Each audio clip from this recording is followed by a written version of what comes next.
بسم اللہ الرحمن الرحیم۔ السلام علیکم ورحمۃ اللہ وبرکاتہ۔ اللہ کی قدرت لامحال کی قسم، اس نے اپنے اس فقیر بندے نظام شاہ کو بھی یہ طاقت دے رکھی ہے کہ وہ جب چاہے ملکہ تگین کے زندان کی کاغذی دیواروں کو توڑ کر باہر چلا جائے، مگر ابھی یہاں سے جانے کا وقت نہیں آیا ہے۔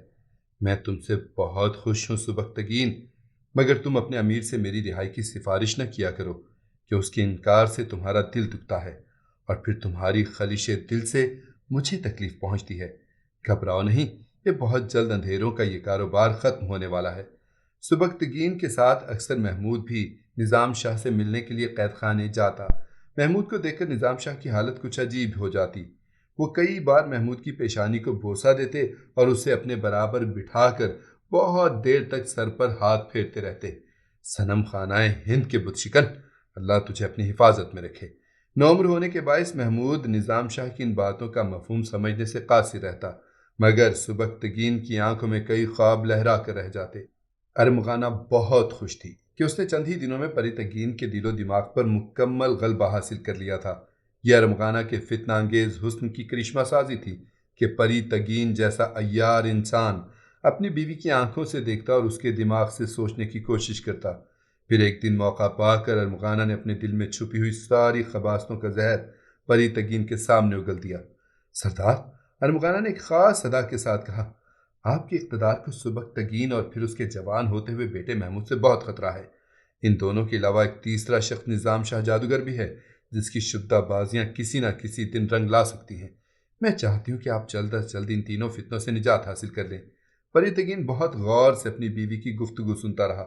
پھر اس نے اپنے سامنے رکھی ہوئی شراب کی سراہی سے جام لبریز کیا اور ایک لمبا گھونٹ لے کر بولا، نظام شاہ کا فتنہ تو ہمیشہ کے لیے ختم ہو گیا ہے اور اس کی جادوگری زندان کی اونچی دیواروں سے ٹکرا کر دم توڑ چکی ہے۔ البتہ سبکتگین اور محمود کے خطرات موجود ہیں، مگر پھر بھی میں ان دونوں کی طرف سے غافل نہیں ہوں۔ ارمغانہ نے سوالیہ نظروں سے شوہر کی طرف دیکھا۔ ابھی میں سبکتگین کے خلاف کوئی قدم نہیں اٹھا سکتا کہ امیر ملکہ تگین سبکتگین پر بہت زیادہ اعتبار کرتے ہیں، اور پھر وہ غزنی کے افواج کا سپہ سالار بھی ہے۔ پری تگین آہستہ آہستہ بول رہا تھا، اس کی آنکھوں میں نئی شرارتیں کروٹیں لے رہی تھیں۔ تم مطمئن رہو ارمغانہ، میں آنکھیں بند کر کے راستے طے کرنے کا عادی نہیں۔ راہ کے تمام کانٹے اور پتھر میری نظر میں رہتے ہیں۔ ارمغانہ کے سرخ ہونٹوں کی مسکراہٹ کا رنگ گہرا ہو گیا اور وہ خیالوں کی دنیا میں کھو گئی جہاں تاج و تخت تھے اور ہاتھ باندھے ہوئے خدمتگاروں کی لمبی قطاریں تھیں۔ اور پھر حالات نے نئی کروٹ لی۔ امیر ملکہ تگین کچھ دن بیمار رہ کر دنیا سے رخصت ہو گیا۔ وہ ایک پرہیزگار، منصف مزاج اور انسان دوست حکمران تھا۔ ملکہ تگین کے انتقال کی خبر سن کر پورے غزنی میں ایک کوہرام بپا ہو گیا۔ سینکڑوں بیوائیں اور ہزاروں غریب و محتاج لوگ گریہ وزاری کرتے ہوئے اپنے گھروں سے نکل آئے۔ یہ وہ لوگ تھے جن کی ملکہ تگین درپردہ مدد کیا کرتا تھا۔ ادھر قصر شاہی میں امیر کا جنازہ رکھا تھا اور ادھر غزنی کے تمام سردار اور بااثر امراء ملکہ تگین کے جانشین کے بارے میں مشورے کر رہے تھے۔ عام لوگوں کا یہی خیال تھا کہ اس بار سبکتگین کو امیر غزنی کے منصب تک پہنچنے سے کوئی نہیں روک سکے گا۔ اپنی طویل اور بے لوث خدمات کے سبب وہ اس اعلیٰ عہدے کا سب سے زیادہ مستحق تھا، مگر پری تگین کی سیاسی فتنہ انگیزیاں رنگ لائیں اور تمام بااثر سرداروں نے متفقہ طور پر اسے اپنا امیر منتخب کر لیا۔ سبکتگین نے یہ خبر سنی تو سناٹے میں رہ گیا۔ جب اسے ملکہ تگین کے انتخاب کے وقت نظر انداز کیا گیا تھا تو سبکتگین ایک لمحے کے لیے اداس ہوا تھا، پھر یہ اداسی فوراً ہی ختم ہو گئی تھی اور اس نے اپنے دل کو یہ کہہ کر مطمئن کر لیا تھا کہ ملکہ تگین ایک شجاع اور جانباز سردار ہے۔ وہ اپنے دل میں مذہب و قوم کے لیے ایک خاص تڑپ رکھتا ہے۔ پھر ملکہ تگین نے اپنے کردار سے ثابت بھی کر دیا کہ وہ غزنی کا ایک لائق امیر ہے۔ یہی وجہ تھی کہ سبکتگین کے دل و دماغ پر چند لمحوں کے لیے جو دھند چھائی تھی وہ صاف ہو گئی اور غزنی کا سپہ سالار اپنی پوری توانائیوں کے ساتھ اپنے امیر کے دوش بدوش مملکت کی تعمیر و ترقی میں حصہ لینے لگا۔ مگر جب ملکہ تگین کی موت کے بعد غزنی کے سرداروں نے پری تگین کا انتخاب کیا تو سبکتگین کو شدید اذیت پہنچی۔ تمام بااثر سیاسی حلقے یہ بات اچھی طرح جانتے تھے کہ پری تگین ایک اوباش اور فتنہ انگیز شخص ہے، مذہب اور انسانیت سے اس کا دور کا رشتہ بھی نہیں۔ پھر غزنی کے سرداروں نے ایسا کیوں کیا؟ کئی دن سے سبکتگین کے ذہن میں بار بار ایک ہی سوال ابھر رہا تھا۔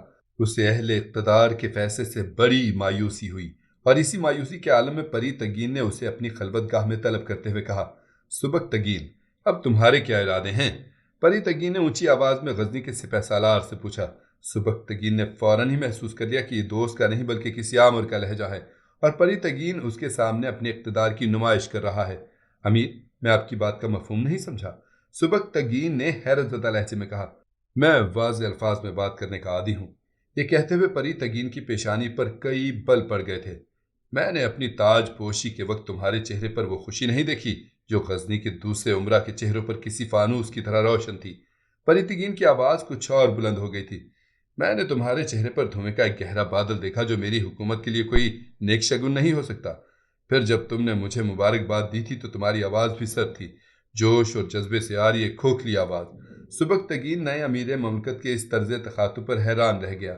پھر اسے یہ سمجھنے میں دیر نہ لگی کہ پری تگین کا ذہن اس کی طرف سے صاف نہیں ہے اور امیر کے دل کی گہرائیوں میں اس کے خلاف کوئی سنگین منصوبہ پرورش پا رہا ہے۔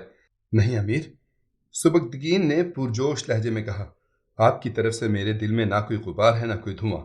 یہ غزنی کے حکمران کی لغزش نظر ہی ہو سکتی ہے، ورنہ میرے ارادوں میں کوئی کھوٹ نہیں۔ پھر میں تم پر کس طرح اعتبار کروں؟ پری تگین اپنے سپہ سالار کو گرفت میں لینے کے لیے نئے نئے بہانے تراش رہا تھا۔ آخر اس بے اعتباری کی وجہ اب سبکتگین کے ماتھے پر بھی گہری شکنیں نمودار ہو گئی تھی۔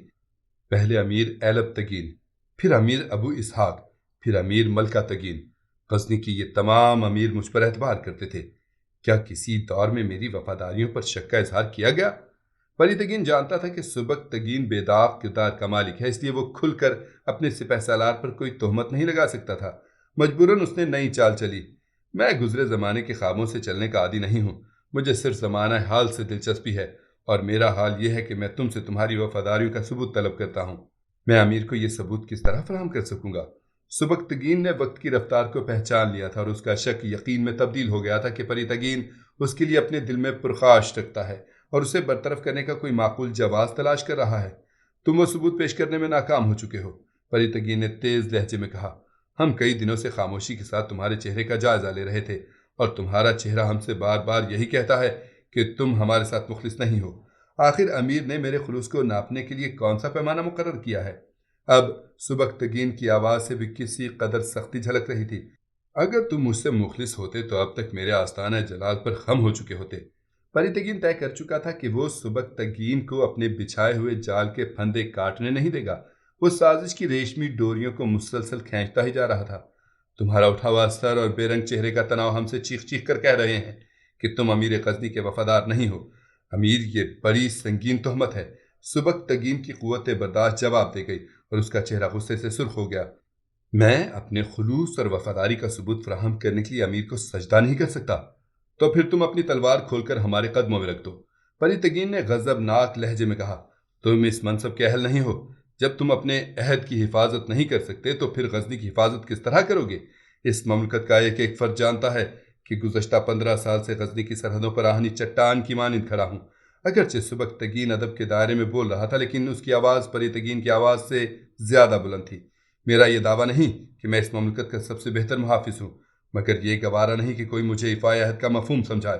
یہ کہہ کر سبکتگین امیر کی خلوت گاہ سے باہر جانے کے لیے مڑا۔